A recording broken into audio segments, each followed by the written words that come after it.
The all-new Halftime. You look at most college coaches in general, they don't ever really touch on individual records or anything of that nature, but he feels like it motivates players an extra oomph if he can say, well, you're so-and-so shy from this record. He does it differently, and he actually touched on the individuality and the team effort of player value. If you make the tournament, that means you're a good team. Your value as an individual player is going to go up. Whether a guy has a chance at the NBA, whether a guy's going to play in Europe, whether he's going to play in the G League. If you don't win, your value is low. And so we got to win. We got to win for each of you individually, and we got to win for each other collectively. It's okay to want individual stuff. Your team mindset needs to be above that. It looks like, based on his time in Nevada and what he was speaking to the players last night, he's going to value the team aspect, but he's okay with going after individual accolades. Every weekday from 12 to 2, only on ESPN 95.3. You're born amazing, and at Baptist Health, we want to keep you that way. In fact, that's our mission, to not only provide the most skilled doctors and nurses to heal you from sickness or injury, and comprehensive care to support your recovery, but also to be your guide to health. Also, you can keep on inspiring, keep on reaching, and keep on amazing. For the care that keeps you amazing, visit Baptist-Health.com. They're at the post, and they're on. On Arkansas Derby weekend, there's a lot to get excited about. Beginning with the $1 million Grade 1 Arkansas Derby on Saturday, April 13th. Won last year by Magnum Moon. Magnum Moon's going to be an undefeated Arkansas Derby winner. Also that day, race fans can see the country's finest 4-year-olds run in the $750,000 Oaklawn Handicap and the $500,000 Count Fleet Sprint Handicap. Then on Sunday, April 14th at Oaklawn, 9 lucky fans could win an incredible cash bonus. Cash bonus runs away to win. During the Progressive Cash Giveaway, there's a $2,000 drawing after the first race, and we'll add $1,000 after each race through the ninth, when someone could walk away with $10,000. Register starting Friday, must be present to win on Sunday. And remember, Oaklawn's racing all the way through May 4th, so stay until May. Gambling problem? Call 1-800-522-4700. Spring is in the air, and spring turkey hunting season is almost here. And Jelco Outdoors has all the gear you need to bag that big old tom this spring. Calls, vests, chairs, decoys, camo clothing, hunting boots, blinds, turkey shotguns, chokes, and ammo. Everything you need to get ready for spring turkey season is at Jelco Outdoors. Remember, a great hunt begins at Jelco Outdoors. Jelco, 4600 South Zero in Fort Smith. Kick off the season the right way with a new RV from Crabtree RV in Alma. Crabtree is extending our RV show pricing all season long. Check out our spring show specials like a Salem 207 with a slide and bunks for $147 a month. And with RV show pricing, you can take up to $10,000 off of MSRP on new travel trailers and up to $15,000 off new fifth wheels. And we'll still give you more for your trade than the other guys. At Crabtree RV in Alma, where your family's dreams come true. ESPN Arkansas weather. Whole lot of sunshine with us today. Our high temperatures this afternoon into the lower 80s. We will be clear and quiet tonight, mid-50s. Tomorrow, sunny, warm and windy. Our high in the low 80s with winds anywhere from 25 to 35 miles per hour. Thursday, back to partly cloudy skies, highs near 80. I'm Sally Russell with your forecast on ESPN Arkansas. Weather is brought to you by Mosquito Joe. Don't let mosquitoes ruin your outside fun this year. Call Mosquito Joe at 479-202-9960 to keep your yard mosquito-free, or visit arkansas.mosquitojoe.com. KERX, Paris, Fort Smith. 2 seconds, 1 second, he lets fly with a shot. From the Bush and Bushlight Studios, this is ESPN 95.3.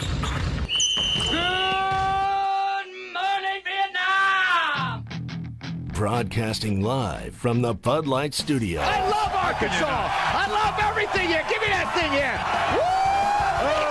Woo! On your favorite Arkansas sports talk station. Why did that happen in Fayetteville, Arkansas? Dixon Street. It'll get you. Streaming live from hitthatline.com. You want answers. I want the truth. You can't handle the truth. This is Halftime. Man, that ball got out of here in a hurry.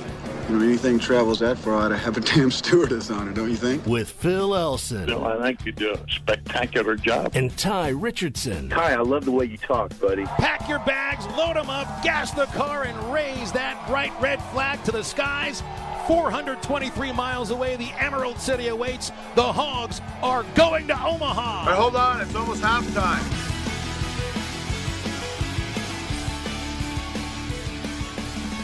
Well, it looks like there's already one win for new head coach at Arkansas, Eric Musselman. That looked like a win of a press conference yesterday. Nobody's saying that's a loss. I don't think you can tie a press conference. He did well calling the Hogs. That'll always get you a head start. But we wanted press conferences over the last week or so, and we wanted questions answered. You had Hunter Yurachek being mostly silent throughout the entire process of selecting a new head coach, and you had the press conference set up last week. It was almost one full week after the tables and chairs were set up and the pipe and drape for a press conference, then a meet and greet taken care of, and it seems like it all went down very well. But it all has to do more than anything with the setup or the name. More than anything, it's about the performance of the coach and also the performance of the athletic director in this case too. And from everything I'm able to gather, from everything I'm able to read and listen to, the performances by both head basketball coach Eric Musselman and athletic director Hunter Yurachek were very good. You kind of felt like you got a window into Hunter Yurachek's mind in this whole selection process, and he seems to be a pretty calm, cool customer. I don't know if he said he zeroed in on 12 different names, eventually whittled the list down to 5, reaches out to gauge their interest, but also takes into account what that coach has going on in their lives at that moment, specifically speaking about Chris Beard, whom everybody else talked about so much that this is the guy you got to go to, and it turns out perhaps they never even got a chance to talk to him because he's not going to reach out and talk, I guess, directly to Chris Beard. You could speak to representatives, and then zeroing in on somebody that everybody really seems to be on day 2 rallying around, right down from boosters to the fan base to former players to current players. And then Coach Musselman puts on a really good performance yesterday. So, Tye, I mean, we mentioned it, I think, a couple days ago. Can you even really lose a press conference? I mean, you could have a bad performance. You could come off as having no personality or just being somebody that's generally kind of a weight to carry around. You can have a really bad hog call like Dana Altman and have that body language. To me, that's like the only way it'll happen. But if you're a head coach at a place where there's a focus on basketball, you got to put on a good show. He put on a good show yesterday. So chalk up one win to Eric Musselman before he ever coaches a game. Yeah, solid start for him at Arkansas. You mentioned Dana Altman. Even national media members were coming out saying that was one of the more poor performances press conference-wise they ever seen. Bill talked about how he looked like he didn't want to be there.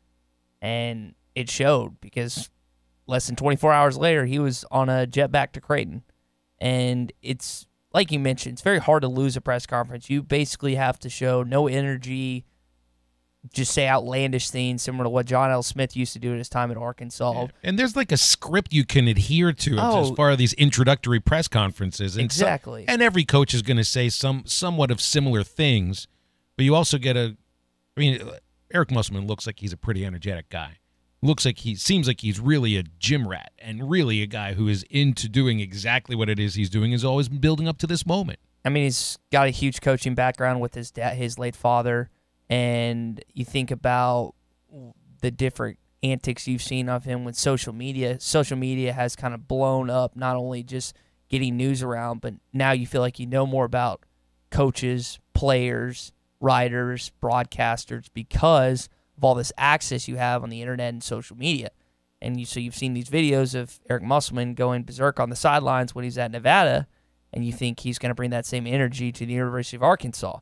Based on the press conference yesterday, he was pretty solid. I liked a lot of his answers. I liked especially, and I think John touched on it this morning, Hunter Yurachek had some quality answers, and we got a lot of audio that we're going to get to this segment and maybe later on, but it was a solid performance. But at the end of the day, You can have a great press conference. You gotta win games here, and that's what it's going to come down to. I think it's really cool to see reactions of former players.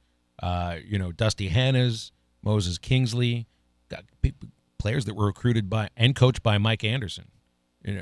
To show that they're on board at the same time that it seems Mason Jones is definitely on board.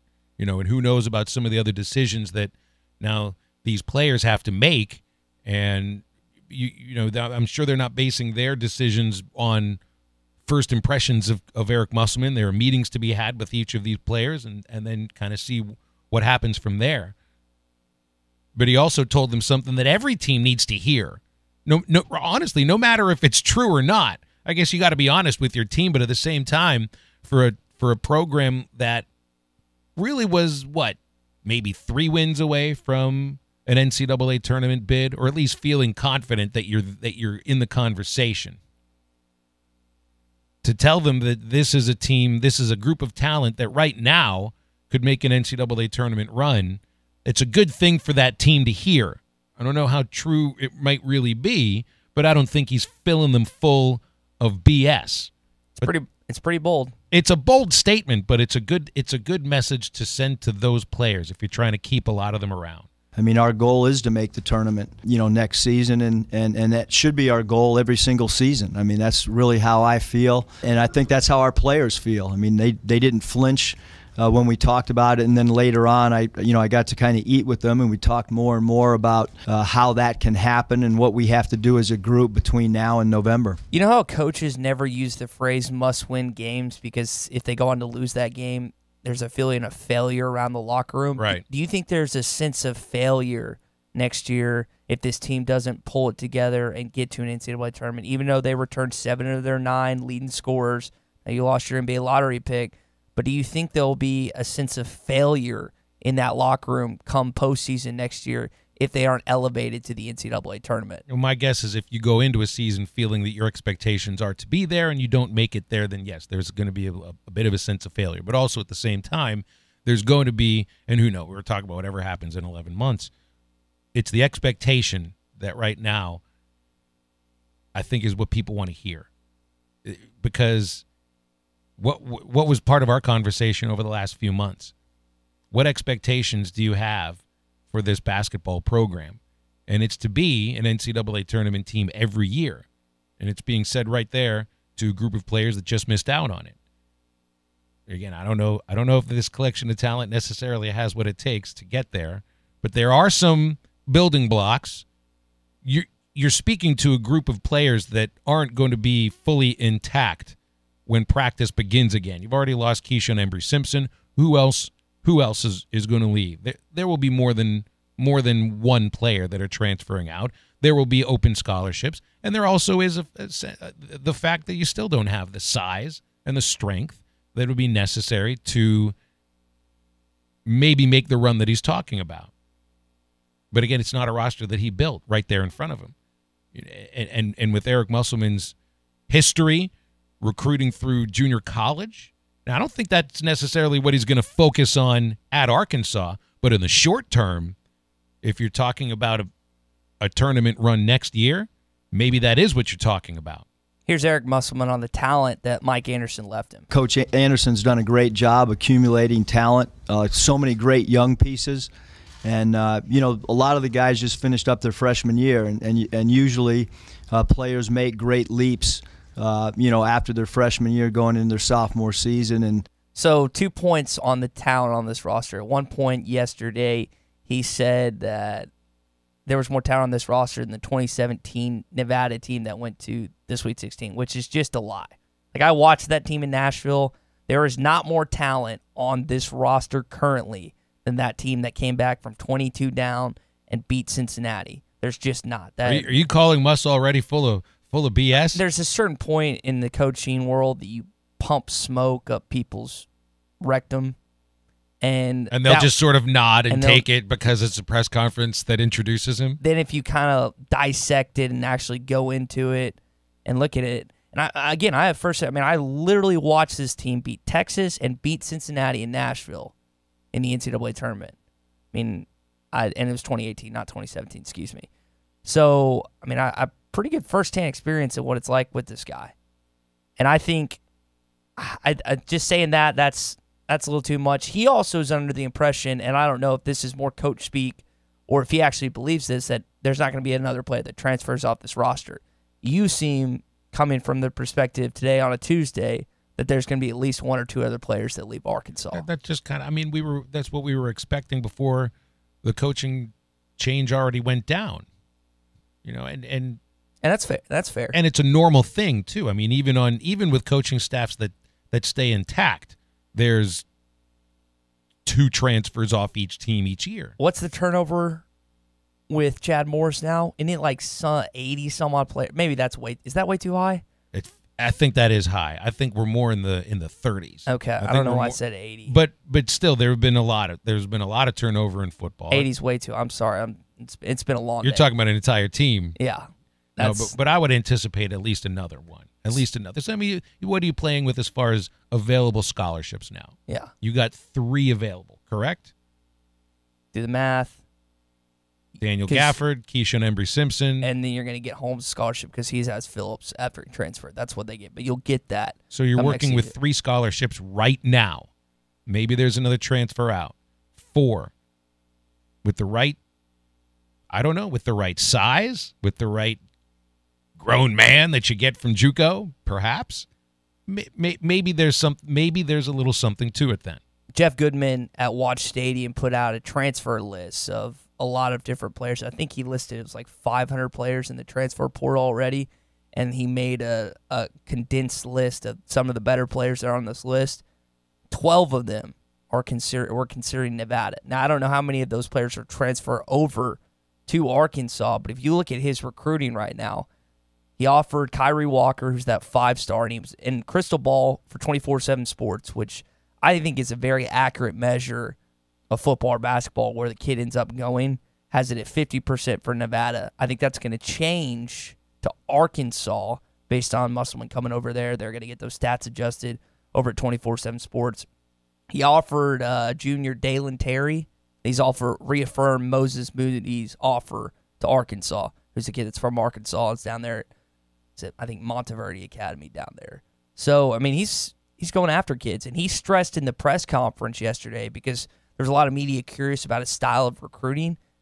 He said there wasn't anyone that he could recruit that could drive to Reno, which kind of like makes sense because if you look at where the city's located, sure, it's not like a heavily populated area. It's an outpost. Yeah. It's a silver outpost. And people think of Fayetteville like that, but with the suburbs of Rogers and Bentonville and Fayetteville and Springdale kind of growing a little bit, it's kind of grown up. Northwest Arkansas is definitely a lot more populated than it used to be. But he mentioned that, and he mentioned how important the state recruiting is going to be to his success at Arkansas, which I think kind of not reaffirmed, but kind of readjusted a lot of media members' mindset on what they were thinking about how he was going to recruit.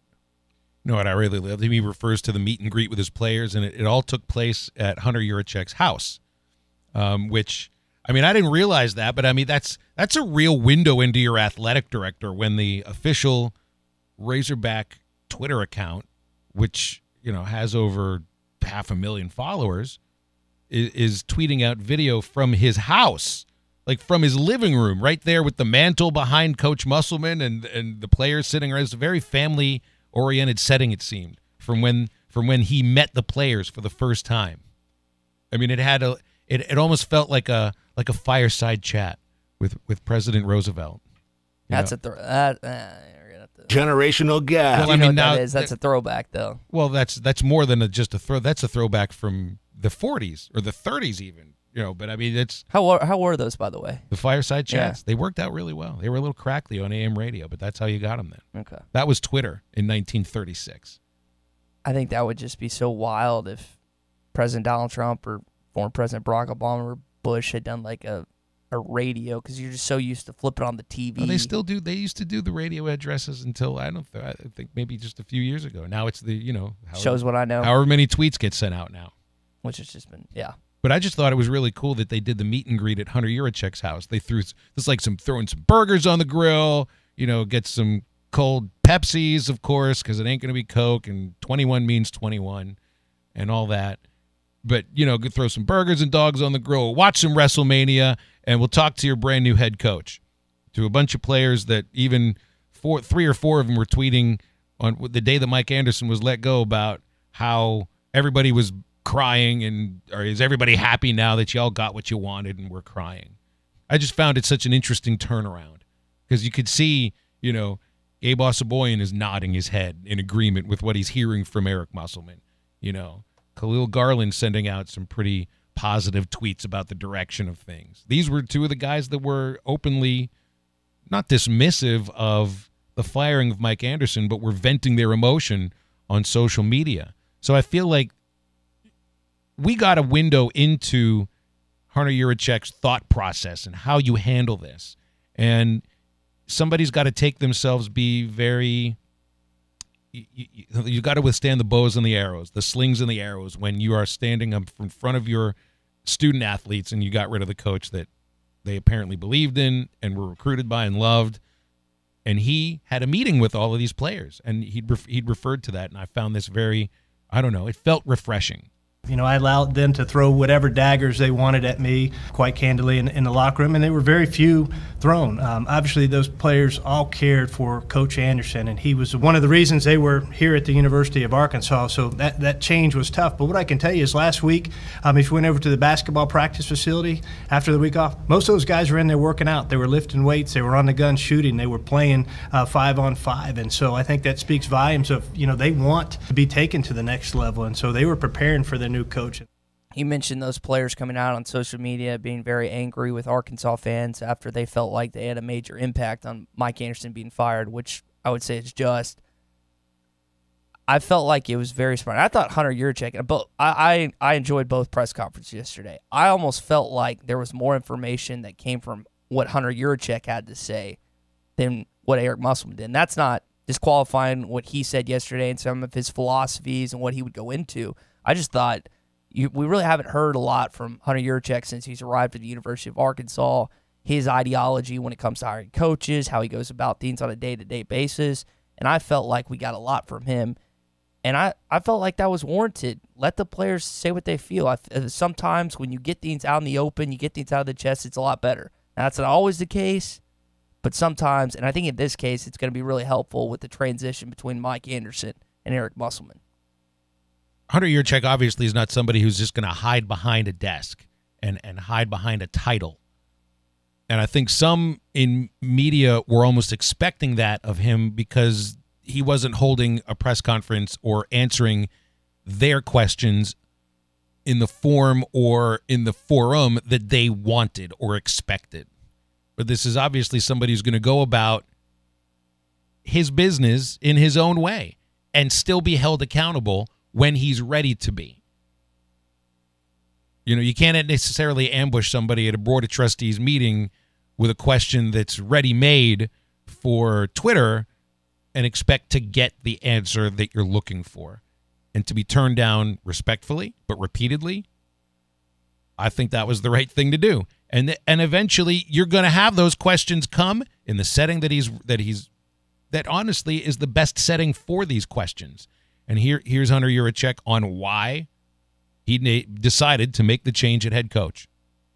He embraced the history that is Razorback basketball, and he wanted to be a part of that history and that tradition as our head coach. And this is a job he wanted, and that was important to me for someone that really wanted to be here and wanted to take this program to the next level. He wanted to find, it seems like, an Arkansas not guy necessarily, but that wanted to be heavily invested with this brand. Musselman touched on that several times. He said they kind of had to do some rinky-dink things in Nevada because they weren't as widely known across the United States. He mentioned people know what that symbol is with the Razorback. Now, I don't know how true that is. If you go up to New York, you go to California, and you show them a Razorback symbol, if they know what that is. But the Arkansas brand is definitely more recognizable than Nevada, and I think that's unquestionable, and I think that's undeniable.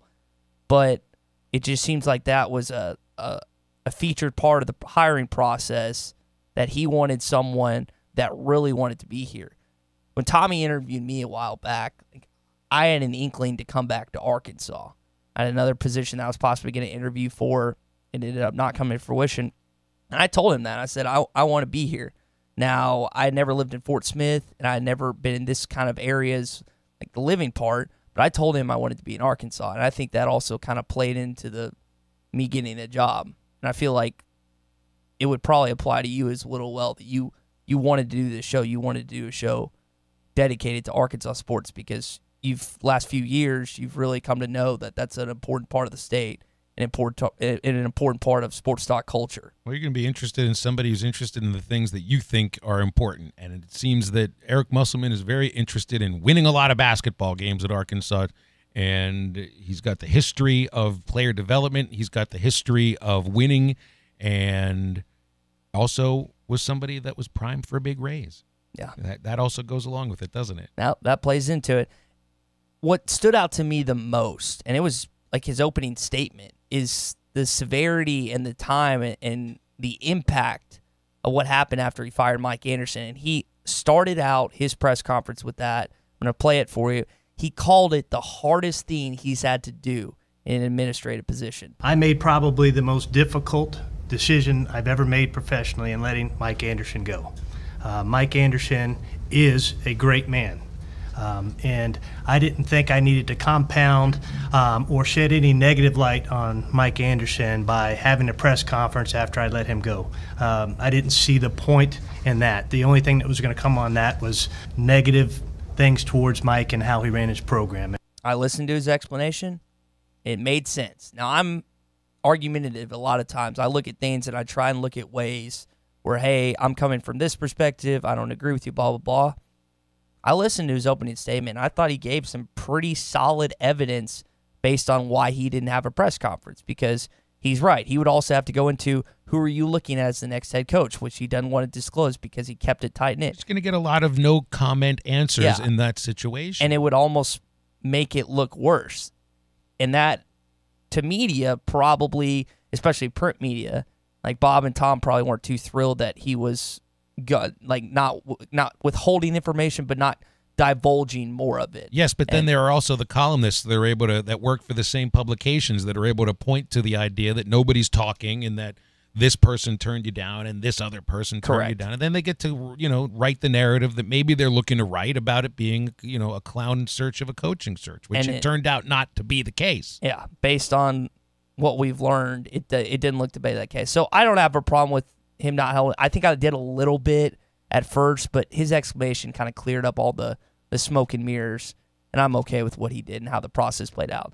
Me just giving him permission, the little 24-year-old radio host. You gave him the thumbs up. On a veteran in the got the thumbs up from old Tye. Yeah, from the sports administrative part of the business. So. Well, we got a good halftime for everybody today.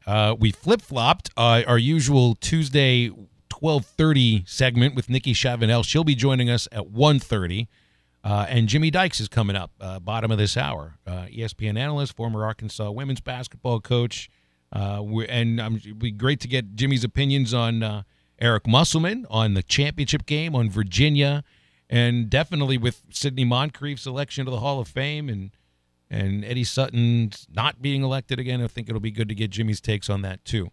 So we'll come back after the break. Hey, there was a national championship won yesterday. We'll talk about that next on Halftime on ESPN Arkansas and hitthatline.com. A show that lives up to the hype. You're listening to Halftime.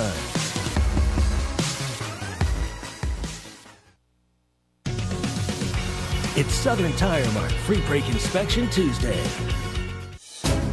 This is the Morning Rush. Questions about assistant coaches and whatnot. Scotty Thurman is still going out and still recruiting. These are some of the things that Herman Zimmerman and Scotty Thurman, Mike Anderson doesn't have a head coaching job to offer them a staff position somewhere. And Scotty Thurman seems like a fit because of his obvious legacy. He addressed that yesterday and talked about it and said he's wanting to interview everyone on the staff. Don't miss the Morning Rush. Weekdays from 6 till 9. Only on ESPN 95.3. Out here, you need to control your environment, or it may control you. You need the Kubota L2501DT compact tractor. It comes with all the easy-to-use implements you need. Get the L2501DT for as low as $139 a month with 0% APR financing for 84 months plus a 6-year warranty. Now through June 30th, 2019. See us or go to KubotaUSA.com. Visit Gray Brothers Equipment in Fort Smith and Poto, where if you pick orange, you'll never get a lemon. Locally owned Lumber One can handle all of your building needs. They've built their business on having great relationships with everybody from contractors and builders to the everyday build-it-yourself. Lumber One has a full-line door shop to handle all of your door, window, and trim needs. And along with lumber, roofing and drywall products, attic wall and floor insulation is available. Lumber One also does blueprint takeoff with access to design services with estimates available. So go where the pros go. Lumber One, located on Industrial Park Road in Van Buren. Looking to upgrade your fleet or needing professional service to your existing fleet? Carco International of Fort Smith offers the latest trucks and equipment in the industry. With over 70 years in the trucking and equipment business, they have the experience to keep you on the road. Carco International offers professional service after the sale. Carco International Parts Department supplies all makes, parts, and gives expert service. Carco International is the answer. Leave it to the pros to keep you on the road. Carco International, located at 2721 Midland Boulevard in Fort Smith. Hi, I'm Kelly Smith, owner of Dixie Digital Imaging, the Xerox authorized agency and dealer in the River Valley. The 29 new models of Xerox business printers and copiers represent a quantum leap forward in office technology. They are designed for the way we work today, safely and securely. They're powered by Xerox Connect Key technology. They're innovative and affordable with both black and white and color devices available. For more information, give Dixie Digital a call at 783-6600 or visit us at dixiedigital.com. Dixie Digital Imaging, bringing Xerox document innovations to the River Valley. Where can you get award-winning Memphis-style barbecue in Fort Smith? Whole Hog Cafe on Burrow Road across from Cisterna Plaza off 71 South. Feast on world champion barbecue with their famous potato salad and smoky sweet baked beans while watching sports on the big screen. Plan your business meeting in the banquet room that seats 40. If it's a morning meeting, the coffee is on them. And they cater any event, large or small, and provide servers if you want. Open 7 days a week for lunch and dinner and a convenient drive-thru for takeout orders. The new location on Phoenix Avenue in Fort Smith is coming soon.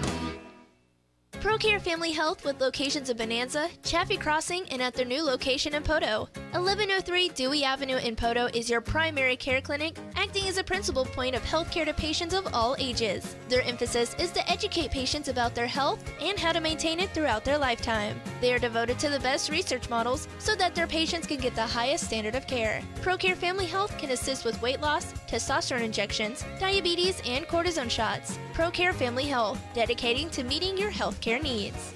Tommy Kraft for the Fence Man. Do you own a business that needs more security? Or maybe you just want a better look and more curb appeal? A new fence from the Fence Man can give you both. In business for more than 40 years, the Fence Man can custom install any type of fencing, gates, controlled access, and card readers. Call the Fence Man for a quick, no obligations quote. 479-782-3936. That's 782-3936. The Fence Man. He ain't afraid of no work. This next segment on Halftime is brought to you by the Kevin Hickey Law Firm, the #1 resource for your child advocacy needs.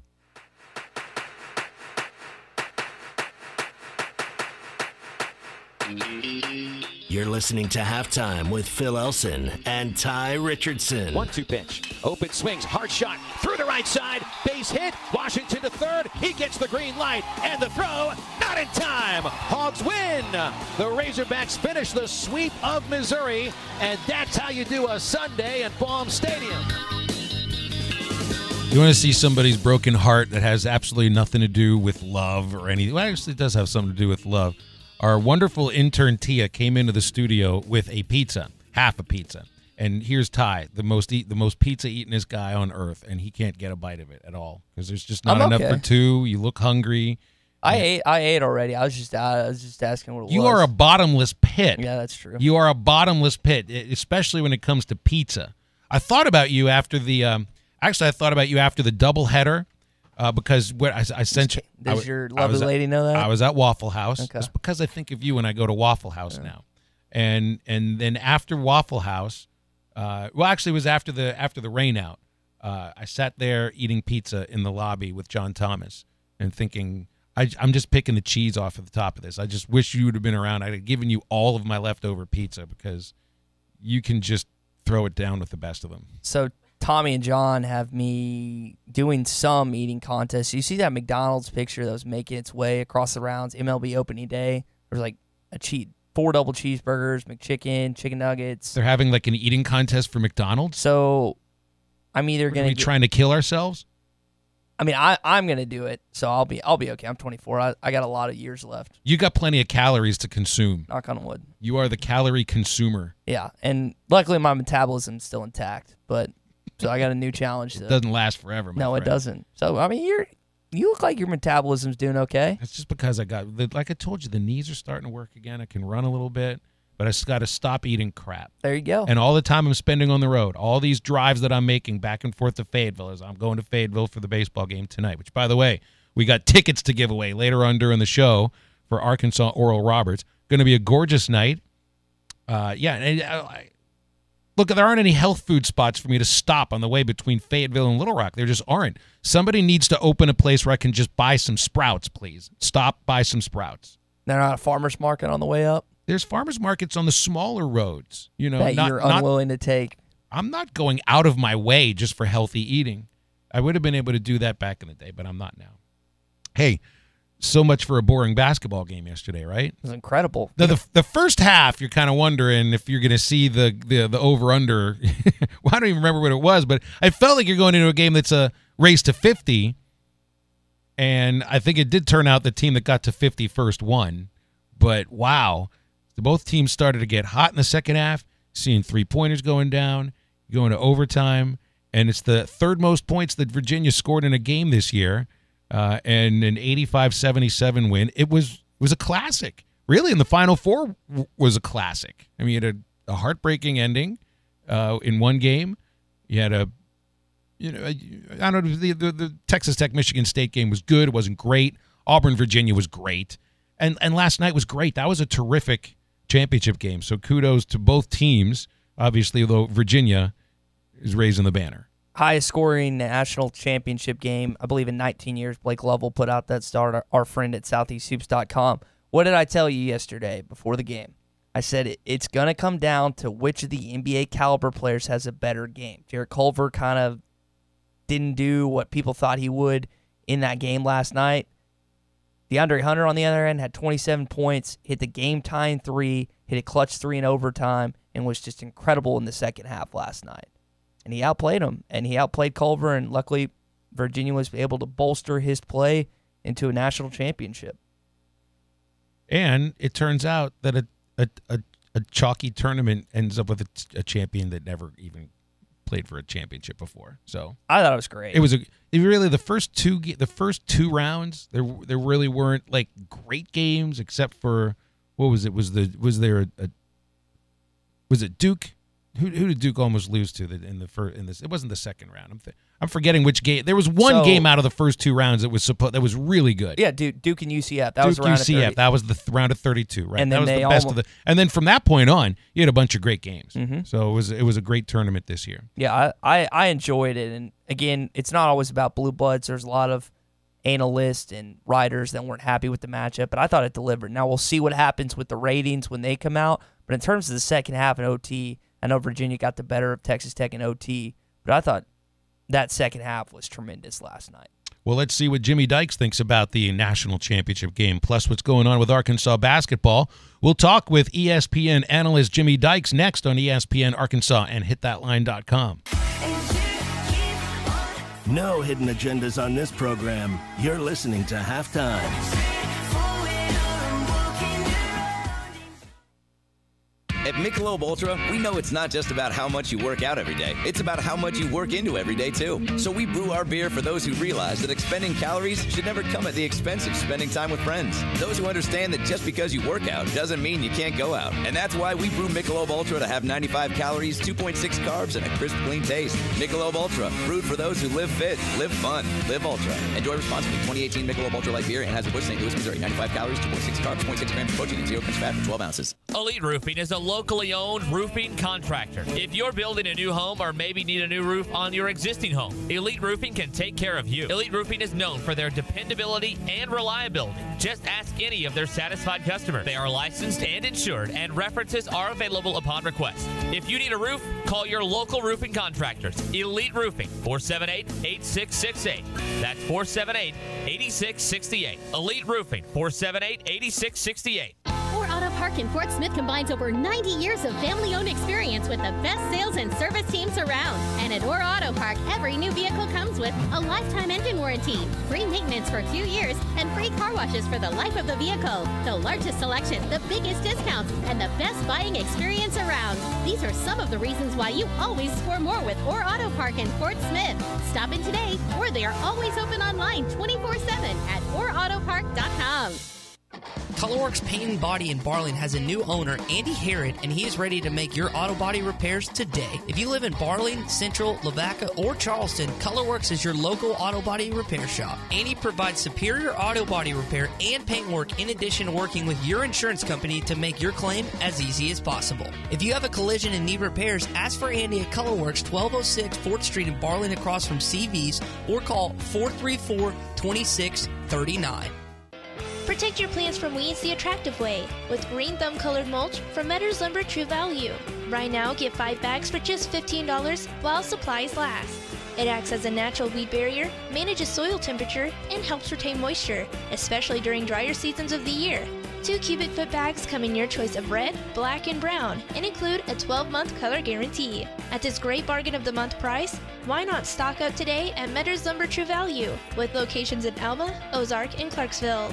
Ford Truck Month may be over, but you can still save big money at Dunn Ford Country in Stigler, Oklahoma. Right now, take $11,000 off new 2018 Ford Expeditions currently in stock. We have 0% financing available on all 2018 F-150s in stock. Want a 2019 F-150? No problem. We have 0% to 0.9% financing on all 2019 F-150s currently in stock. Dunn Ford Country in Stigler, Oklahoma. 888-471-7316 or see us on the web at DunnFordCountry.com. Come make it a done deal with America's best-selling truck for 42 years. Halftime is brought to you by Orr Auto Park. Score more with Orr.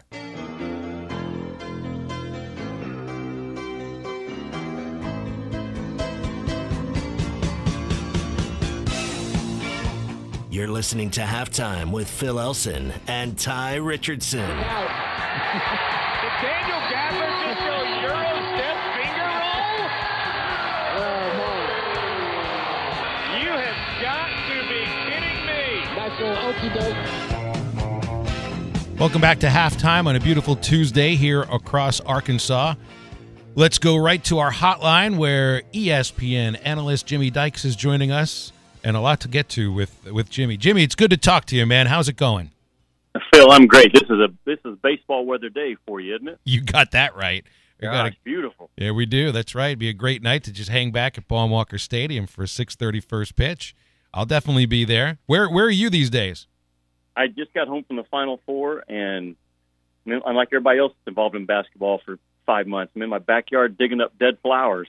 It's what you do. What you do your first or second day off, you know? I guess so. That's right. Well, we all need a little breather after last night, the unexpectedly high-scoring ball game. Maybe not unexpected that it went into overtime, but that really, both teams really got going in the second half, and Virginia kind of, they put it away at the foul line. You've been saying for a long time you thought Virginia is the best team in basketball this year, and I guess you're proven right yesterday. What was it about Virginia that you thought really stood out?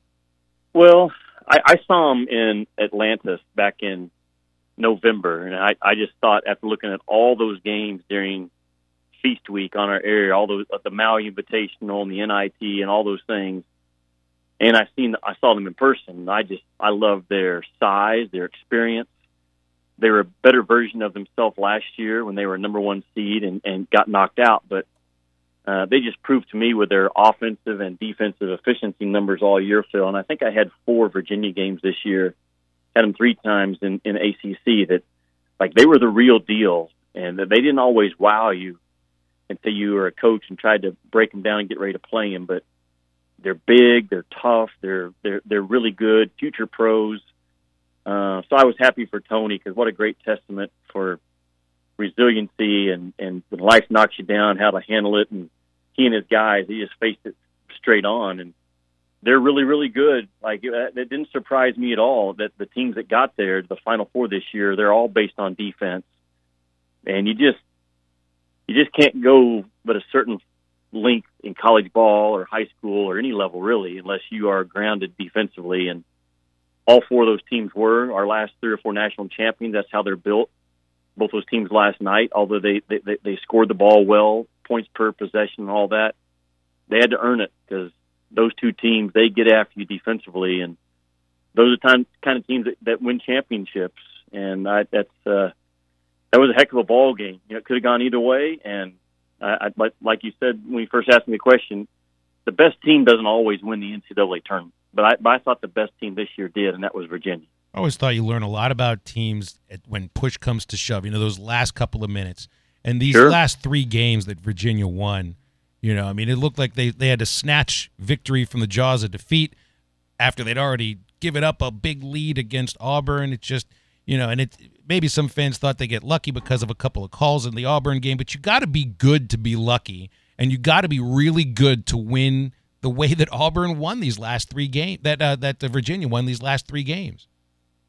Well, I'm sure I could get on Ken Palm or Synergy or somewhere and figure out how many times Virginia this year scored with 1 or 2 on the shot clock, because it's a phenomenal amount of times. They're one of the few teams that they just continue to run their offense. They don't break off of it with 8 or 9 seconds to go and run a ball screen like everybody else does in college ball. Like, they're well coached and they're disciplined, and they have made a ton of late clock, short clock shots all year long, and that's what they continue to do in the tournament. They just happen to do it in the last, 5 or 6 seconds of the game as opposed to the last 5 or 6 seconds of the shot clock. And it just shows you how hard it is to win a national championship, because they were, or Texas Tech, 1 and 2 all year long in defensive efficiency teams in the country. And that's about the best barometer you can look at. And those two teams ended up in the national championship game, but they were also very, very good offensively. And to have the poise and the luck, the good fortune that goes along with it, it just tells you how good you have to be, and then you have to have a fortunate bounce or break or 2 or missed call or whatever go your way. I mean, look at the Big Ten right now. They're going on 20 years without a national champion, and that's Michigan State, Indiana. I mean, that's a big boy basketball league. It kind of points to the fact that maybe that league's overvalued or overrated a little bit in regular season every year, but also speaks to how hard it is to win 6 games in a row in that NCAA tournament. Talking college basketball, Jimmy Dykes, SEC Network, ESPN. Jimmy, one of the things Phil and I touched on in the first segment is there was a lot of chalk, and then all of a sudden it disappeared once the Final Four hit. And I thought the national championship was fantastic, especially in the second half. And I know those weren't 2 blue blood teams. There wasn't a lot of star power outside of DeAndre Hunter and Jarrett Culver. But what did you think about the game overall last night, being there in Minneapolis? Yeah, I thought it was extremely well played. Like, every mistake was magnified, and it always is in a national championship game. But every mistake was magnified, and there wasn't a lot of them. I thought it was a really well officiated game. I thought it was a clean game, low turnovers, and Hunter is a pro. He's going to be a top 15 pick probably. He's not going to be an NBA All-Star, the kid from Virginia, but he's going to be a 10 or 12-year winning player in that league. And Culver's going to be the same thing, but they were surrounded by really good pieces. Like, there'll be other pros that played in that game last night that we just don't realize yet, that get in the league for 2 or 3 or 5 years or 6 years, whatever. Those are 2 very well-coached teams, and we don't talk about the impact of coaching probably enough. But those guys, man, I think I did 4 Virginia games this year and 1 from Texas Tech, and Texas Tech's one of the teams that invited me down this fall to spend the day with their staff and their players and visiting with them. And they're grounded in all the right things. They just guard the heck out of you, and they understand that's how you actually win and go deep. And nothing was given in that game. No easy shots. You had to make contested shots, and I just thought it was a great basketball game. And some people want to see Duke and Kansas or Kentucky in the game being the 90s, and then that's fine. We all have what we value and how we like the game to be played, but I don't see how anyone could not watch that game last night and think that was 2 really, really good teams, really, really well-coached teams that fought their guts out. You talk about coaches, Jimmy. Chris Beard, I mean, that guy has just won everywhere he's been. He gets to Euler to the second round of the NCAA tournament his first year, 3 years in Lubbock, 2 Elite Eights, a national championship appearance. Defensively, that was just incredible to watch his ball club, and Tony Bennett's for that matter, last night. And it seems like they almost beat Kansas out for the Big 12 last year. They share it with Kansas State this year. Do you think he stays in Lubbock long term, or do you think he's really waiting out for that Texas job? Yeah, it's. I think he's waiting out for the Texas job. Because I'm sure UCLA would love to have had him, but I'm sure he got the message to them quickly that I have no interest. So I think he's sitting there waiting on that job. He's from that area. He sees the value of that job, and he's a major league coach. In 4 years as a head coach, you can't do much more than that guy's done. But their game day shoot around is as good or better than I've ever seen. And if it lasts for an hour, 50 minutes is on defense, 5 minutes of it is on their 3 or 4 set plays they want to run on top of their motion, and the other 5 minutes is on how we're going to guard baseline, out of bounds, under, and it's 15 minutes of defense. And those teams win. They always have, and they always will. And that guy knows it. He comes out of that Bob Knight coaching system. He's not in love with the three. They take the ones that are given to him that they want. That they play a really winning brand of basketball, and he's now positioned himself to get big pay raise at Texas Tech and sit there, and because he's going to continue to win. Now, can you sustain it in Lubbock? That's going to be really hard to do. He had a local kid that grew up in Lubbock, Culver, that wanted to be a Red Raider, and they don't get to that final game without him. So yeah, I know Chris Beard, as good of a recruiter as he is, as aggressive as he is, he also knows that it's going to be hard to sustain it like he wants to sustain it every year in Lubbock. And maybe a place like Texas or one of those bigger jobs that opens up down the line, he'll probably jump on one of these days. Jimmy, I saw that you literally bumped into Eric Musselman and Danielle Sargent while you were at the Final Four, right off the elevator. And the next thing you know, he's hired as the Arkansas head coach. So you call yourself a closer. But what do you think of the hiring of Eric Musselman at Arkansas? Yeah, I thought it was really, really good. He's aggressive. He has a great personality, a ton of energy. He's got a beautiful family that's going to help him in recruiting in a lot of ways. Just the image of the program, all those things that you want to stand for. At Nevada, he built it on a lot of transfers, and I know he's dialed into that side of it. I think he'll attract good ones that are out there, whether it's a guy that has to sit out or a grad transfer. It's all going to boil down, Phil, in the staff he puts around him, and can they recruit this part of the country? And you got to be able to do it, and you got to bring in players that can win in the SEC, because the SEC is an entire different league than the Mountain West. And he dominated that league, and he's really, really good. I'm not saying that he's not, but he's in a league now that every coach at every school they are terrific. And the expectations have been raised on every campus over the last 4 or 5 years with the hiring of Rick Barnes and Bruce Pearl and Tom Crean and Kermit Davis and now Eric Buzz Williams at A&M. I mean, my gosh, it's a hard league to win, a really hard league to win in. If he's going to do it, he's going to have to get that roster has to be built up. It's not as good as it needs to be. I think he knows that. It's not as good as the roster that he had in Nevada. And that's just I've seen Arkansas and I watched Nevada the last 2 years, but he will get it there. I believe he will get it there pretty quickly. The other thing is, I looked at their defensive numbers. Nevada, they've gotten increasingly better over the last 3 years he's been there, but they haven't been the consistent top 30 defensive efficiency team where offensively they are. But I think he's going to have to tighten up that side of the ball to really finish in the top 3 or 4 in this league, because the teams that are finishing that high in this league, that's how they play. They defend. You look at LSU this year, terrific defensive team, a lot of length, a lot of size. We know how good Tennessee was defensively. Kentucky, Auburn, South Carolina. You've got to make good numbers on that side of the ball if you're going to finish in the top 2 or 3. And I know he's a good enough coach; he'll adjust. Jimmy, let's close on this. You mentioned the coaching prowess now that's in the SEC. 11 of the 14 coaches have been to a Sweet 16, which is just remarkable. With these new coaching hires, and we only got about a minute left on this, do you think the SEC now is the clear second best conference in college basketball? Well, I'm not sure it's not the first. I don't know who. Maybe I guess you're assuming the ACC. I think it just depends on how you view a league and what do you value when you say what's the best league. Is it the league that wins the most national champions over the last 10 years? Is it the league that produces the most pros? Is it the league that has the most coaches with the most Elite Eights and Final Four appearances? Is it the league that has the biggest crowds? I mean, so you have to kind of break it down in how are we determining what the best league is.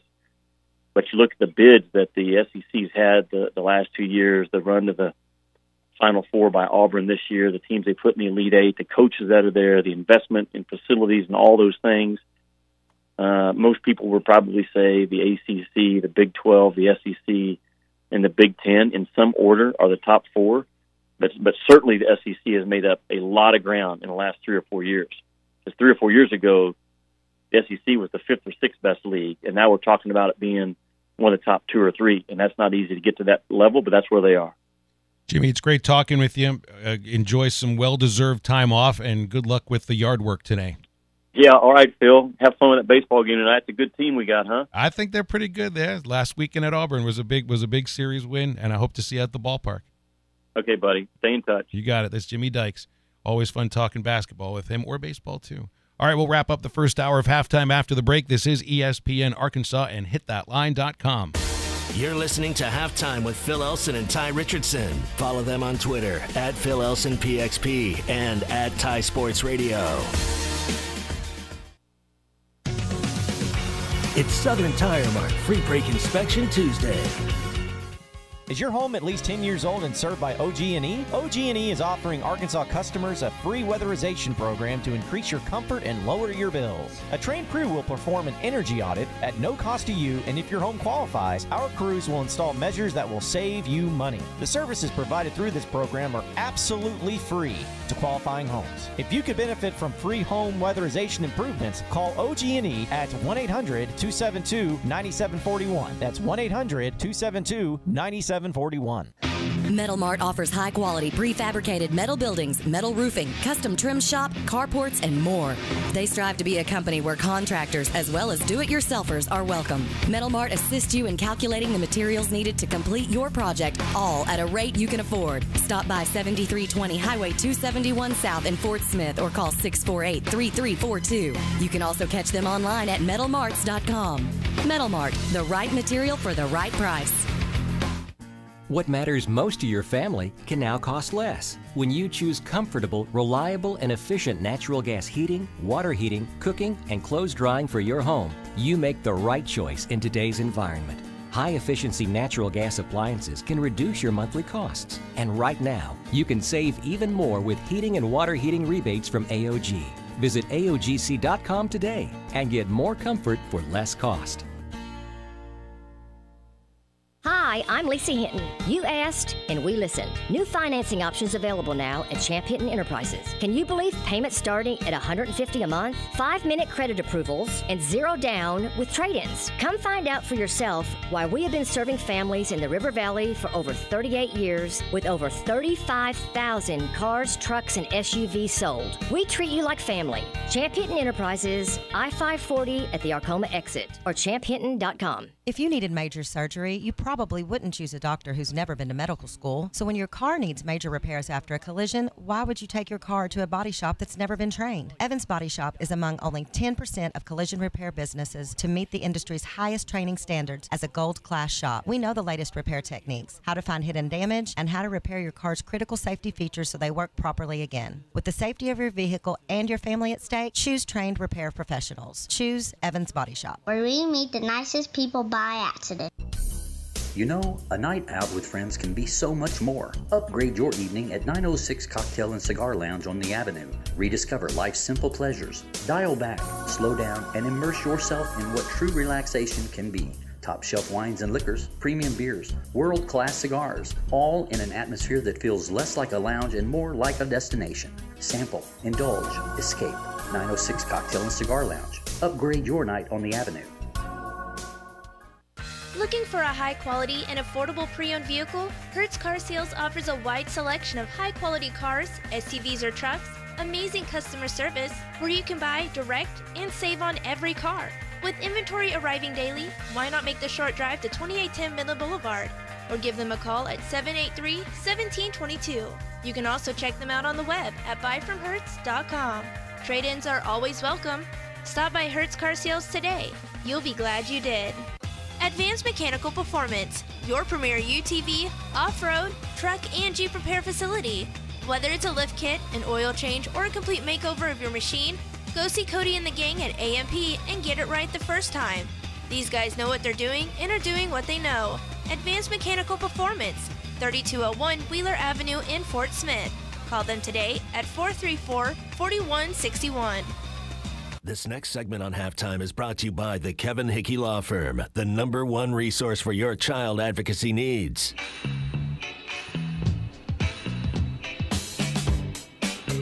You're listening to Halftime with Phil Elson and Tye Richardson. Joe, for the record, gets it from the corner. Isaiah with the three. That's his 103rd of the year, and he sets an Arkansas record for made three-point baskets in a season. Who wants tickets to see Arkansas Oral Roberts baseball tonight, 6:30? It's the only home game of the week for Arkansas. They're at Vanderbilt Thursday, Friday, Saturday, Sunday. I got to know because I got to be there. Call us up, 877-377-6963, 877-377-6963. Caller number 3 gets tickets to Arkansas Oral Roberts baseball tonight. Stick around. Spring into savings in a new Buick Enclave or Encore from Harry Robinson Buick GMC. Save over $8,400 on a 2019 Buick Enclave, loaded with luxury, third-row seating, and all the extras. Only $38,999. Or the #1 selling Buick in the market, the 2019 Buick Encore. Just $299 a month, or only $18,999. Spring into savings in a Buick from Harry Robinson Buick GMC. Exit 11 off of I-540 in Fort Smith. It's your piece of land, your point of pride, your place of peace and quiet. Your yard means something to you. So mow like you mean business with a professional-grade Gravely zero-turn mower. Gravely means comfort. Gravely means strength. Gravely means cutting precision. Gravely mowers mean business. Gravely, build to mow the distance. Visit Bush Machine and Tractor, 7301 0 Street in Fort Smith, or at bushtractor.com. Does this sound like you? Or is this more like it? Or maybe your inner biker sounds like... No matter what motorcycle motor is music to your ears, Shelter Insurance has a policy that's music to your wallet. Shelter insures your fun stuff. Motorcycles to riding mowers, ATVs to RVs, bikes to bass boats. If it rides, rolls, or floats, we can cover it. Shelter Insurance. We're your shield. We're your shelter. Call me, Wade Gilkey, in Fort Smith. Or call me, Jim Malum, in Charleston. Do you own apartment complexes, condos, and rental property? Then you have made a great investment. Now make another great decision by calling Trinity Multifamily to help you maximize your return. Trinity Multifamily offers full-service property management, marketing, leasing, sales, and all the services to make your cash flow. Take the hassles and frustrations out of ownership and call Trinity Multifamily at 479-452-1817 or online at trinitymultifamily.com. Trinity Multifamily, your teammate in the real estate game. Unlimited personal group training at the Fort Smith Athletic Club. Personal group training is a great way to create accountability for your fitness while improving mobility, endurance, and overall wellness. Reach your fitness goals faster with personal group training. Only $60 a month. Call Mike Johnson at 479-926-0193. These workouts are high intensity and get results in under an hour. Only $60 a month. Call for class schedules and details. 479-926-0193. Results happen here at the Fort Smith Athletic Club. ESPN Arkansas weather. We will enjoy this nice deserved break from the rain and thunder at least through midweek. Clear skies overnight. We drop down into the low to mid 50s. Lots of sunshine, upper 70s to low 80s Tuesday. Sunny, a little windier on Wednesday. Our high low to mid 80s. I'm Sally Russell with your forecast on ESPN Arkansas. Weather is brought to you by Mosquito Joe. Don't let mosquitoes ruin your outside fun this year. Call Mosquito Joe at 479-202-9960 to keep your yard mosquito-free, or visit arkansas.mosquitojoe.com. Coming at you from the Bush and Bushlight Studios on ESPN 95.3. They're hilarious. Good morning, Vietnam! Broadcasting live from the Bud Light Studio. I love Arkansas. I love everything here. Give me that thing here. Woo! On your favorite Arkansas sports talk station. Why did that happen in Fayetteville, Arkansas? Dixon Street. It'll get you. Streaming live from Hit that line. .com. You want answers. I want the truth. You can't handle the truth. This is Halftime. Man, that ball got out of here in a hurry. You know, anything travels that far, ought to have a damn stewardess on it, don't you think? With Phil Elson. Bill, I think you do a spectacular job. And Tye Richardson. Tye, I love the way you talk, buddy. Pack your bags, load them up, gas the car, and raise that bright red flag to the skies. 423 miles away, the Emerald City awaits. The Hogs are going to Omaha. Hey, hold on, it's almost halftime. Well, we're heading up to Fayetteville after the show is over today. And I tell you what, you want to get the phones to light up like a Christmas tree? Offer up tickets for baseball when it's going to be 80 degrees around first pitch.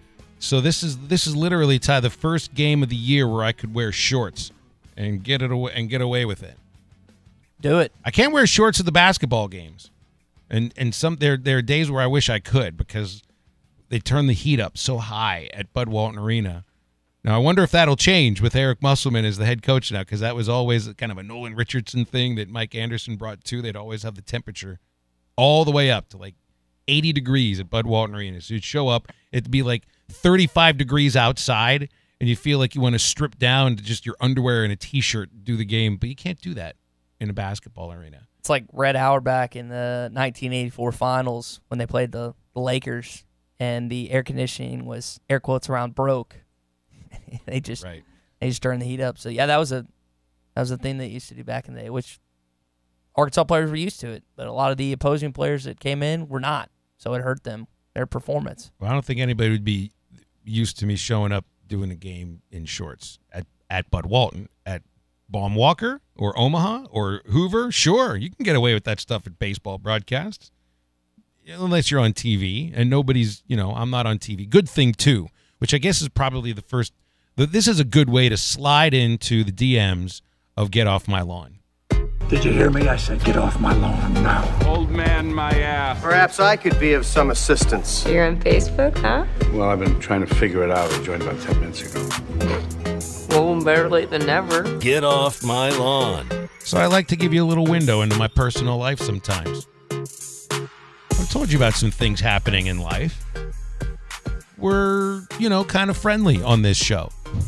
Although still, if I haven't met you personally, I still can't take the Facebook friend requests. You can follow on Twitter, though. But I won't send out a picture on either of my social media feeds of what's going on right now on my face. This is like a window into my life right now, all right? And this is why I was getting into the idea that you could slide into the DMs of Get Off My Lawn by talking about radio guy not wanting to go on TV.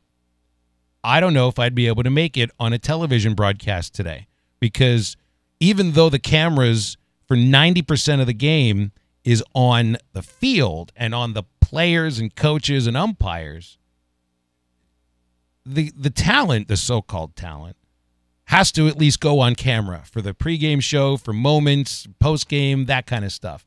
And these days I've got this weird, stupid growth on my left eye that I'm not going on TV for any reason at all. And I'm almost nervous about the idea that they're going to ask Eric Musselman to join on the baseball broadcast at some point today, because last week we had Chad Morris. 2 years ago, the day after Mike Neighbors was introduced as the women's basketball coach, he came on the baseball broadcast. So, what goes along with that? Photos. And usually from a high-powered camera, if you're talking about, like Walt, who's doing all the photos with for a great Arkansas. Great lens right, that picks up everything. I mean, and look, if it was a day game, I would just be able to do the game with my shades on and not worry about it, but I'm not like Corey Hart. I don't wear my sunglasses at night, which, by the way, is a song you're going to need to listen to at some point for halftime homework. Okay. Sunglasses at Night by Corey Hart. We'll write it down later. But I've got this weird thing going on my left eye right now, and it makes people cringe sometimes when they actually look at it. I went out with the lovely lady and my kids last night for dinner, and she could not keep from looking at this stupid growth on my left eye. And I can't I'm like, Ty's looking at me right now. I have two eyes, Ty. It's okay. It's all right. I know what you're looking at, Tia. You too. It's all good. It's right here. It's all for everybody to see. I went to pick up my kids. I hadn't seen my kids like for a couple of days over a 2-week period. Go to pick them up Monday at an activity they're doing, and kids are so honest and so lovely. Dad, what's wrong with your eye? It's the first thing they said. Not I missed you. Not how was the weekend. What is that thing on your? Does that hurt? And of course they immediately go to try to touch it. Well, it didn't hurt until you poked me in the eye. This thing eventually has just got to pop. And then maybe I could get back on TV. But essentially, Ty, I'm starting this whole segment by trying to by letting you a little window into my life here and just say this stupid thing on my left eye, which I think is coming out now. I think it's going to come out sometime in the next couple of days. I hope Not so, get man. off my lawn. Get off my face. You sound like my adolescent self when I was inheriting all these zits. Yeah, but you weren't getting them on your eyelid. I can't remember a time that I have gotten a sty before, which I asked you if that's what it was, but you said it was an actual zit. Sty is, I think, a dirt buildup around your face and around that, and it's similar to what you have, but yours is a lot more red. Sty is more of a bump. So either way, so you do notice it from over there. I know. I see you looking at me. I see. It's okay. I stare at you because we do a show together, and I'm looking across at It's you okay. for eye contact. Tomorrow, when we do Change My Mind, I'll let you know about everybody at Baum-Walker Stadium today that looked at me and could. I feel like funny. I almost feel so. This is like what some women who always get stared at must feel like. Like, hey, hello, my eyes are up here, right? Hey, I got 2 eyes. You don't have to look at the one with the weird growth. I'm sorry. That's okay. tough. It's okay. All right, so I mentioned yesterday how Texas Tech canceled classes today, despite them not having a national championship yet. That's why you were rooting for them yesterday. Yes, and I was really excited. And I like Chris Beer, even though I picked Virginia, ended up 16th in my bracket pool. Just want to throw that out there because I know it irks you. Virginia wasn't going to cancel classes because they're committed to academic excellence along with being good at sports. So this is from Virginia. Since Saturday's victory, we have reached a number of requests to cancel tomorrow's classes, this being yesterday. But the provost, is that how you say it? Provost? Provost, yes. Provost? It's not cheese. Okay. Has decided to maintain our regular operating schedule. One of the things that makes UVA so special is its uncompromised commitment to excellence in academics and athletics. There's no better way to support our values than our true athletes, student athletes, that cheer for them on and off the court, on the field and on the water, and return to the grounds the next morning to contribute to the classroom. Right, because you know what today is called? Tuesday. That's it. It's just Tuesday. Come on, man. They just won a national championship in basketball. You can celebrate that. Would you? Okay, let me put it this way. Let's say Arkansas closed it out against Oregon State. Would you be okay if they canceled classes, considering Arkansas just won a college World Series? Well, considering you'd be absolutely okay considering with that. it's summertime and there's barely any classes going on, do whatever you want. Yeah, that's a good point. Time frame didn't fit my formula there. Basketball wise, I mean, I think you could win the national championship in college football, and is it even are classes even in session then? Because it's still winter break. January. What is that? What is it played on? The national championship played like the week after New Year's. The 7th, I think. So 7th or classes 8th? doesn't start for another week after that. Yeah, doesn't quite work. So I guess the only one that fits the description in the bill that would garner enough attention would be basketball. I feel like this is a change my mind segment. What do you want to do for every national champion? Close down classes. I didn't see Arkansas closing down classes for the track championship. We've got to be equal. We've got to be equal here. Yeah. Okay. That's this is for tomorrow. That's a topic I don't want to get into, but yeah, I was irritated by that. So, but apparently Robert in Fort Smith was irritated with something that I said earlier in the show. Uh-oh. Robert, what's going on, man? Hey guys, normally I talk about baseball, but Ty, I hope that you will keep your attitude the way you're going when you're talking about the coach blowing smoke at us. Because football season, we're going to need it, and I hope you don't turn into a mouth guard for the university. And then also, do you guys feel like there's too much replay? Because when the ball hit that Texas Tech player's leg, we're in real time in sports, but you scrutinize. Does that actually take away from the game, you think? And I'll just listen to y'all. He makes a good point. Oh, my goodness, yeah. I will never be a mouthpiece for the U of A. I'll start with there. I went there, but I've always voiced my opinion. I don't think I could ever not be able to voice my opinion. Tommy, I asked him, like, can I say what I want as long as it's not hurting FCC violations? She's like, yep, just be cognizant of what comes out of your mouth, that could hurt your reputation. But I'm always going to say what I believe. On that note, there were 2 calls last night that really helped Virginia. There was the Kyle guy getting off a screen. He trips over Diakite, and then they call a foul on Texas Tech. What Robert's referring to is when Davide Moretti is dribbling the ball up the court in OT, and first he gets fouled by Kyle Guy, doesn't get called. And then DeAndre Hunter knocks the ball out of his hands, and it may have glanced his fingernail, but you couldn't tell that in real time. And I was okay with it being Texas Tech's ball. And this is a guy that was cheering for Virginia at the time because I picked him in my bracket pool. But when they dissected it and they looked at it in the very finest detail, they're like, oh, that must have glanced off Moretti's fingernail, which is not what replay's for. It came off the side of his finger or something. Come on now. In that situation, that's just physics. That's science. That's the ball being – it's not right away knocked out of the hand. It's knocked away, and then it kind of goes out of the hand, and it can still be touching – I thought that was completely antithetical to the reasons that replay are instituted. And I think Tommy But until it's written in that way, then all of these plays – are subject to this sort of replay. Well, isn't the whole idea for it to be inconclusive or conclusive evidence enough where you can overturn? And I didn't think that was conclusive enough for them to reverse the call. And I thought it should have been Texas Tech's ball, and that was actually a big impact moment in OT. The fact that they didn't call the foul on Kyle Guy before DeAndre Hunter knocks it out of Moretti's hands. So I think replay, to a certain extent, especially baseball. I mean, you should probably know this more than either. Baseball sometimes, man. 5-10-minute replays, and you're just sitting there like, what are they doing? Yeah, and now that I think of it too, didn't the game yesterday there was a replay of a 3-point shot where they got it right? I mean, if you're going to be, hey, look, I'm just playing devil's advocate here. Yeah. If you're really going to be paying attention to these millimeter differences between foot on line or foot behind line, then you've got to be paying attention to the less than millimeter difference between intention or the intent of swatting the ball out of somebody's hand and being the reason that the ball went out of bounds to the fact that it actually did touch the dribbler's hand last. So, and I agree, it's got to be evidence that is obvious, but that's partially, I guess, what replay's for too. Sometimes for those tiny little millimeter differences that we might not have been paying attention to before. But this is what you get when you get replay. This is now what you get when you get replay. The cameras are so high-powered, and you can slow things down to such a point that you can see this sort of stuff, and it slows the flow of the game in ways that maybe I didn't think people anticipated. All right, second for me. So Baltimore, Chris Davis is the I was going to call him a slugger, but he's not really a slugger anymore. First base DH for the Baltimore Orioles.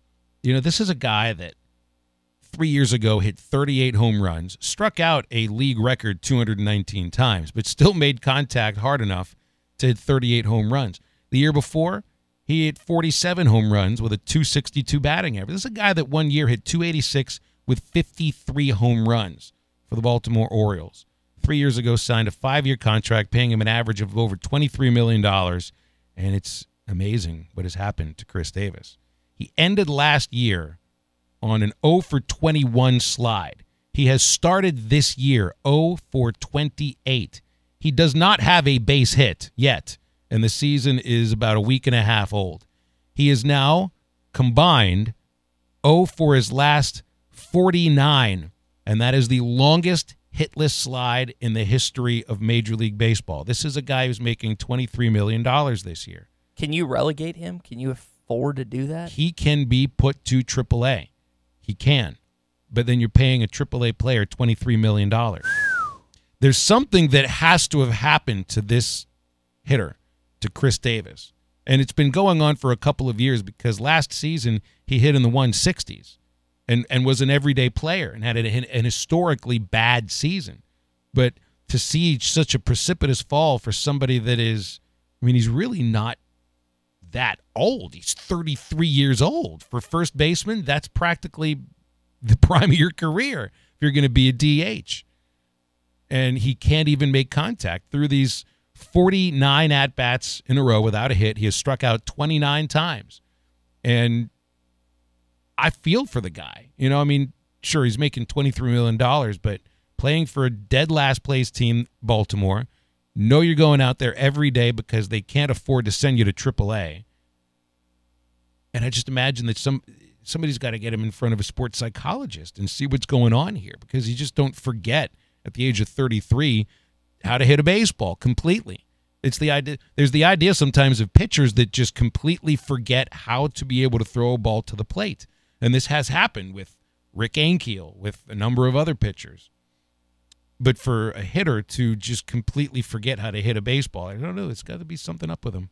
Anyway, Chris Davis, he probably needs to be off Baltimore Orioles' lawn. And oh, by the way, he's got 4 more years left on his contract. So I know you've seen the controversy surrounding Antonio Brown as of late, and I have completely forgotten about everything involving Antonio Brown. I don't even know who you're talking about. He has just been on a tear as of late. Now he's with the Raiders, got traded from the Pittsburgh Steelers, and him and Juju Smith-Schuster, who I really enjoy, and I love watching him play, and I love his social media appearances and whatnot. But back in college, when Juju was at USC, he asked Brown for advice, and because he considered Antonio Brown a role model at the time. And then they're chirping back on social media, something Brown started, and Juju was like, I don't know why he would say that. Oh, Bob, done nothing but defend him. And then he just posts this Instagram DM of this kid in college asking for advice of one of his idols. And for whatever reason, Antonio Brown thinks that's a diss, and that's good. It looks good. Have you seen that? No. I think you're looking at it. Or look at it real quick. This is Matt Hasselbeck on what's happening with Antonio Brown right now. Every day of the week, if you look at this thing, it's a bad look for AB. Monday through Sunday, you're doing this wrong. You're doing it wrong is what I would say to him. Move on. Move on. Let your play do the talking. It's pretty hard to argue the talent this guy has. He's one of the top 3, top 2 wide receivers in the NFL. It's incredible how he can get separation from cornerbacks, safeties, whoever he's going up against.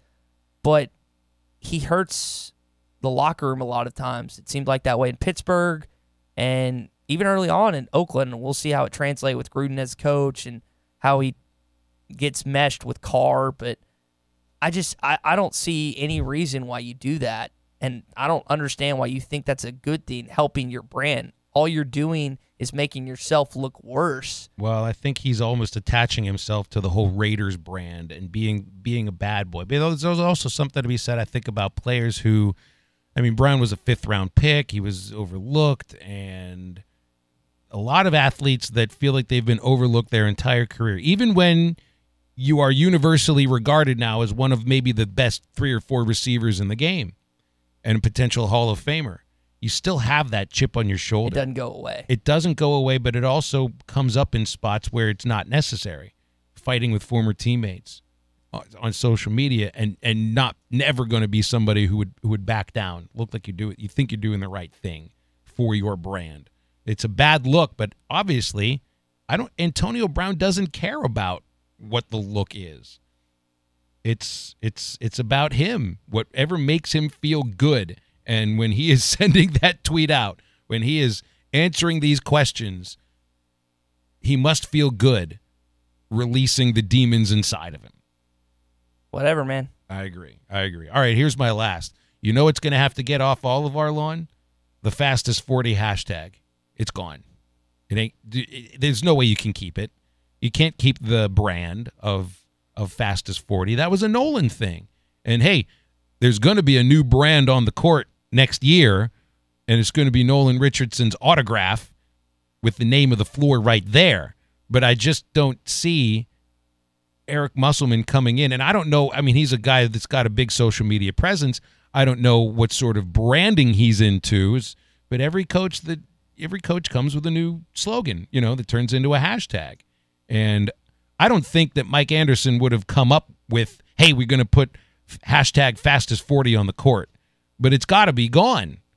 I just don't see it sticking around anymore. It will now represent an era of Arkansas basketball that is over.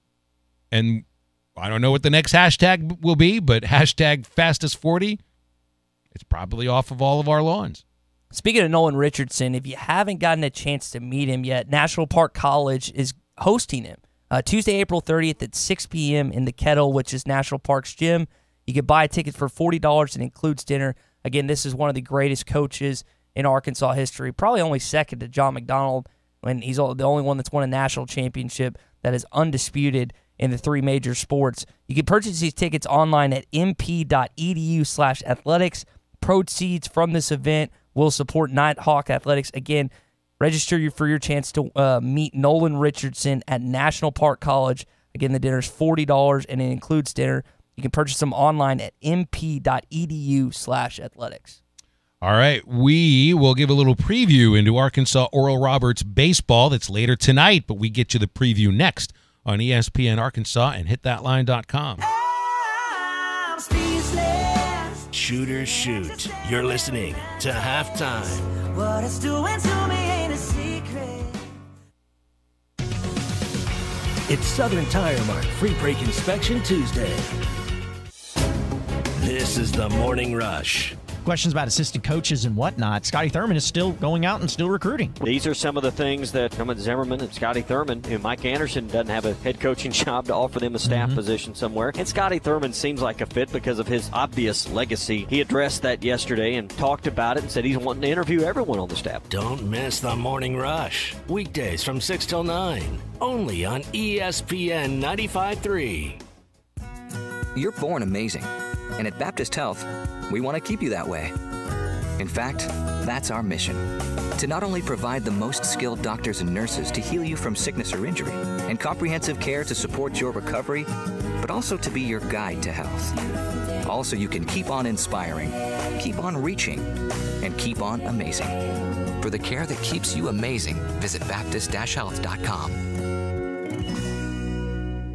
World Class Fitness in Fort Smith is not like other gyms. Open 24/7 so you can work out however, whenever you want. With women's only workout area, free childcare, racquetball courts, and large free weight area, this is the gym for you. World Class Fitness is not that gym. There are no limitations to your goals, gains, or success. No contract and special discount pricing options available. So visit WCFit.com or stop by World Class Fitness today. Don't forget to try clean cooking for your meal prep needs.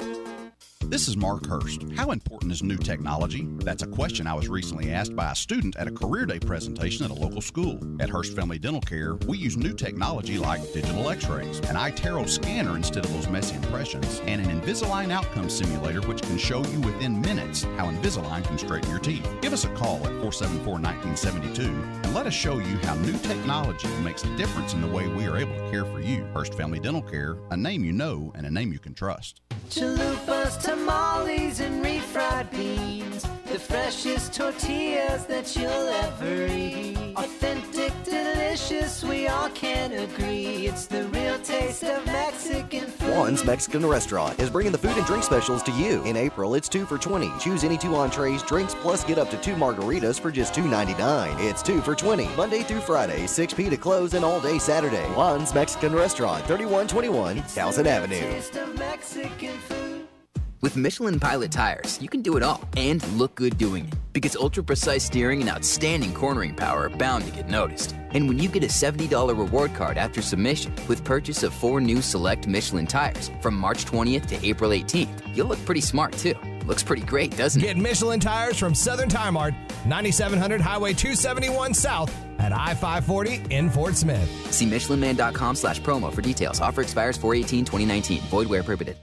With low interest rates, the home of your dreams has never been more affordable. There's a lot of work to find that dream home, and you need a pro on your side, and that's what Quantum Real Estate has. Seasoned pros that know how to help you find the perfect home, guide you through the financing, and even help sell the house you're in. And if you're thinking about getting into real estate investing, don't go it alone. Get a pro on your side. Quantum Real Estate, a division of Quantum Property Services, encompassing all your property needs. Online at quantumpropertyservicesinc.com, 479-434-6860. Quantum.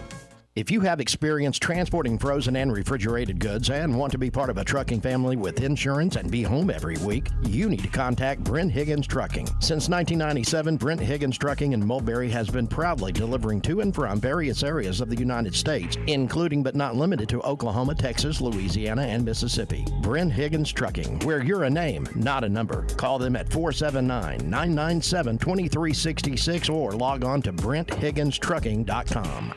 Halftime is brought to you by Orr Auto Park. Score more with Orr.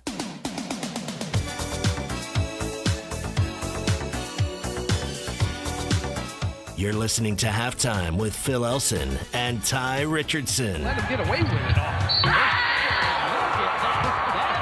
Is why you see NBA scouts at every SEC venue that number 10 in red is playing in. Return of the Cowboy to Baum Walker Stadium today. Former Razorback Hunter Wilson leads Oral Roberts into the 6:30 first pitch tonight. And it's a different Oral Roberts team than I think we'd seen in the postseason the last 2 years. They are more of an inexperienced club and certainly don't have the records that Ryan Fowler's teams have had mostly in the previous 5-6 years. 14-15 record for ORU. And historically been pretty dominant in the Horizon League, but they are 6-6 in the Horizon League after being swept by Western Illinois this last weekend, 8-5, 7-3, and 11-7 losses. That's the same Western Illinois team that Arkansas flat out dominated in a midweek series. But then again, it's midweek baseball, and you never know what can happen.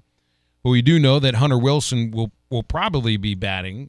He has started 22 of their 26 games, hitting .326, and he was a piece of Arkansas's team that went to the College World Series last year. So, and I'll always remember Hunter for his pinch hit grand slam. Actually, it wasn't pinch hit. He had pinch run for Luke Bonfield the inning before in the SEC tournament game against Florida. I think this was in the quarterfinals last year. And then got a chance to come up and hit the next inning because he was a pinch runner for Bonfield, and they were figuring, well, the game will be over by the time he comes up. Nope, he comes up and hits a grand slam down the right field line, which was one of the most – it was really set off a pretty great celebration. He was a fan favorite. He was the player that was putting the hog hat on all other players' heads when they would hit a home run and come back into the dugout. Usually did it with a couple of buttons open at the top of his jersey. Plays the game with flair. That was an interesting fit into ORU. A little more of a button-down sort of a program. So I'm excited to see Hunter today and also to see how Arkansas does in a midweek game after, that really bad loss to Little Rock last week. Do you remember if he hit that off Singer? I know Arkansas just stroked him every time. No, it wasn't Singer because they didn't face Singer in Hoover last year. Okay. So, and it was late in the game, really late in the game. I don't remember which pitcher it was, but just that Hunter hit a grand slam and even had a nickname that to me sort of organically appeared, the Cowboy. I don't know, that always will stick with me. Do you have a favorite nickname past couple years of players you've gotten to know? Because I know you've followed Arkansas baseball for a while now, but specifically when you've been calling the games, is there a nickname that stands out to you the most? I think probably the Cowboy more than anything because I actually called him that after he hit his grand slams, like a grand slam for the Cowboy. We need to find that call. I got it somewhere. Snag it. I got it somewhere. Marshall Denton on the mound for Arkansas, which now means, although Dave Van Horn hasn't announced it, I'm sure he will probably when the game is over and he's talking with the media. I think Patrick Wicklander's moving into the Sunday role, at least for this next weekend at Vanderbilt.